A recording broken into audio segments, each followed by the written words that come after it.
Hey guys, Phil here at Woods Tree Farm. Thanks for checking us out today.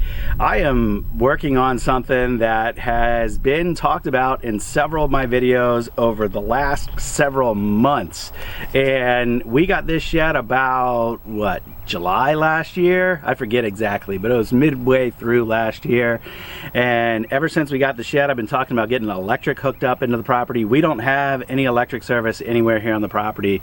So when we're doing events out here and we have vendors, or if I'm doing projects and I want to use power tools, we can't do any of that without a generator. So I've been wanting to get the electric hooked up out here. I've had an engineer out from the power company. They've mapped it all out. They gave me a quote on what it would cost to do it. I've gotten quotes on the actual electric hookup to the shed. The only real hiccup has been I need to get approval from the county on where the shed is physically located on my property because of some setback requirements. So I went ahead and finally got that done. The last thing I need to do is get approval from an adjoining property owner to grant me an easement to run the electric line into my property across his property. So that's been the only hang up to this point. The final thing I need to get done in order for the project to actually be ready to be completed and for the project to be inspected and signed off and all that is I need to anchor the shed. So the county building inspector said in order for them to mount a panel directly to the shed, or not a panel but a meter directly to the shed, that the shed had to be permanently anchored down. So I'm gonna go ahead and get that project started today. Alternatively, they could have, and they still could, but they could have run the electric service to a pole next to the shed. The meter would have been on that pole, and there would have been some additional costs in setting things up that way, because when you do things that way, it also requires a cutoff to be under the meter. So there would have been some extra cost involved in installing that pole, some extra cost involved in having that extra cutoff box, and trying to keep costs down as little as possible with this project. So I'm going to anchor the shed down, and what I'm going to be using for that is mobile home anchors, which are helical anchors that look like this, that will get kind of drilled into the ground. This particular one, I believe, is 30 inches long, I think is what it was supposed to say. But it doesn't look 30. And then there is metal strapping that will go from this to the frame of the shed up underneath. So the first thing I need to get going with is digging some holes. I'm going to dig the holes about half as deep as the length of this, so I don't have to drill this whole thing into the ground by hand.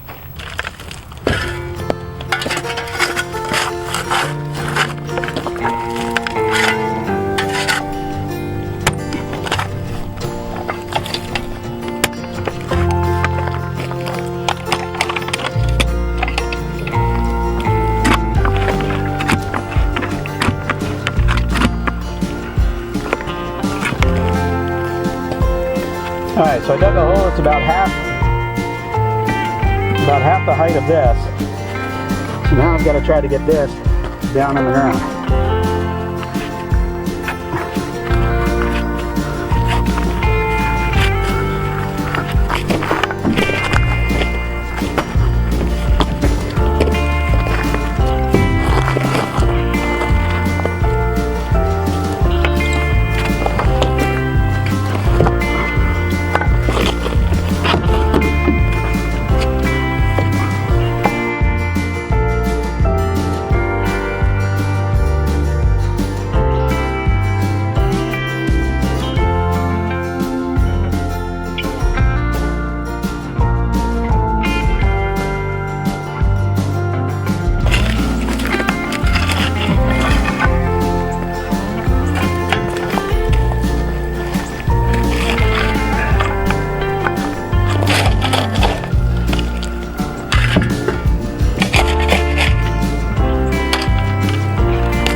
All right, well, next up I need to get the metal strap ready.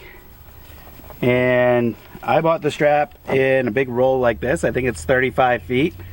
So if you divide that evenly into 4, whatever, I could have 8 feet of strap on each corner if I needed it, but I don't. I set that post, or I set that anchor about 18 inches from the frame of the shed, the main frame rail.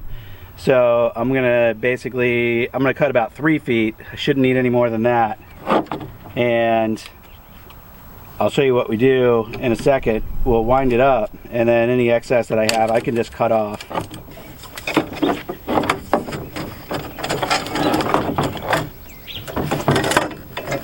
Alright, so let's go ahead and cut about, this is more like 4 feet, just to make sure I got plenty to work with under the shed.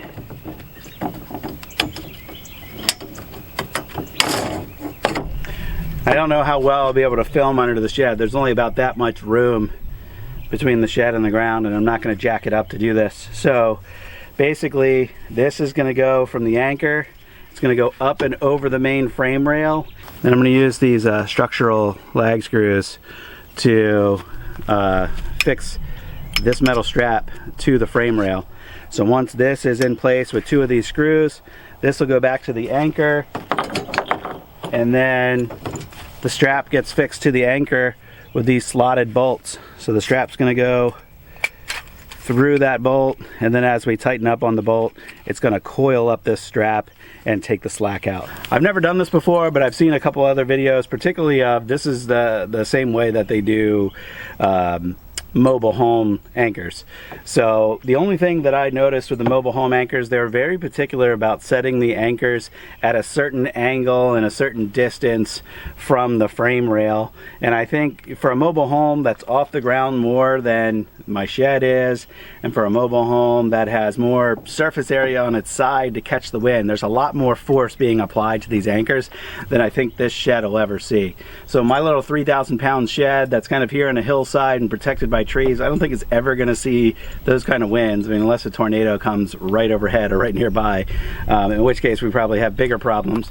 But you know, I think the way that I set these anchors, I wasn't super particular about getting the anchors in at a certain angle.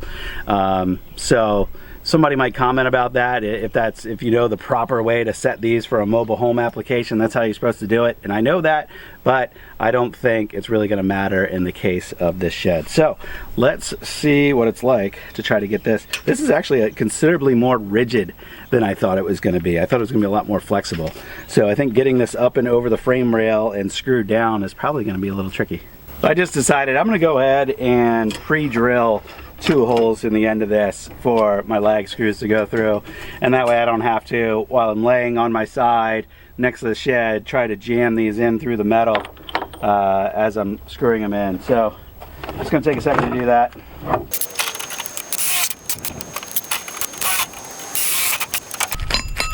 The bolt goes into its little cradle like this, and you'll notice that the holes in the side of that little cradle there are square shaped, and that's because just inside the head there's a square. So that's what's going to keep this from loosening up over time. After you tighten this down, that square is going to fit into its little hole in the cradle, and this won't be able to move. But while we're tightening it down, we're going to leave that square outside of its hole, and we'll be able to spin this freely. So what I want to do right now is just get this in. So the strap's in place, the nut on this side is just on finger tight, and then I'll be able to kind of slide this back and forth wherever I need it to go in order to get my holes in the right place on the other side. Alright, I hope this works, and I hope you can see it, because I can't really see what you see on the camera. The camera's way under the shed, and I can't see the viewfinder. So I'm going to try to bend this down like that.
Well, I just realized that the largest socket I have is 7/8 of an inch, and I think this might be 1 inch.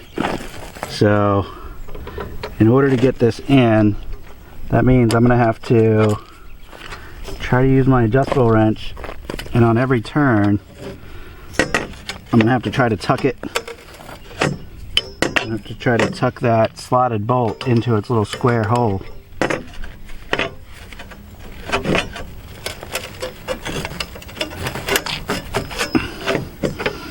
You can see how it wants to unwind itself every time, and that's not good.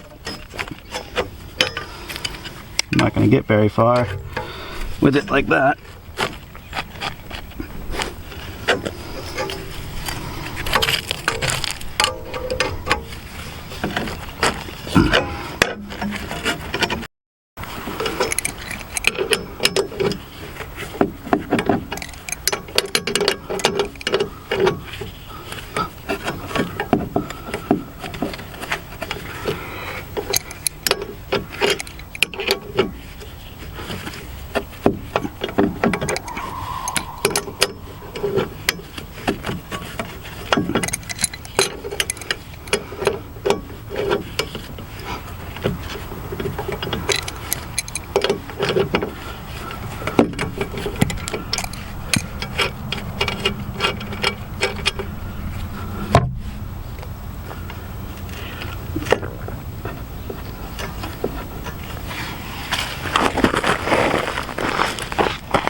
Okay, well, not too bad. So the only two lessons learned here are, first, check your hardware before you leave the house. And because I really would have much rather used a socket wrench to tighten that down than just two adjustable wrenches, but here I am out of the farm, don't have all my tools with me, and got it done with two crescent wrenches. The second lesson learned, I'll show you right here. When you're putting the strap in, you can see how much bolt there is on this side. Make sure your strap is all the way over as close to the head as it can be in its slot. If it's not, and it gets tightened up and it's over this way to the right a little bit, you won't be able to get your nut on all the way tight enough to pull the head in. So I had to loosen this back out, slide the strap all the way over against the left edge of the slot, and then put this back in. So that was the only lesson learned. If you're going to do this for yourself, just double check that as you're getting ready to tighten the strap. So hope you enjoyed this video today. If you did, give it a like. And now I've got 3 more of these to do, and now I know what I'm doing. So I'm gonna get moving on that. I don't need to show you the same thing 3 more times, so I'm gonna wrap it up. Thanks for watching today. If you enjoyed this video, hit that like button like I just mentioned. If you like the channel, hit that subscribe button, and if you hit the bell icon right next to the subscribe button, you can get notified of our future videos. So our channel is all about us doing work out here on our farm in Central Virginia. Isn't it pretty? Beautiful spring-like day here, early March 2020. Thanks for watching. See you on the next video. Bye-bye.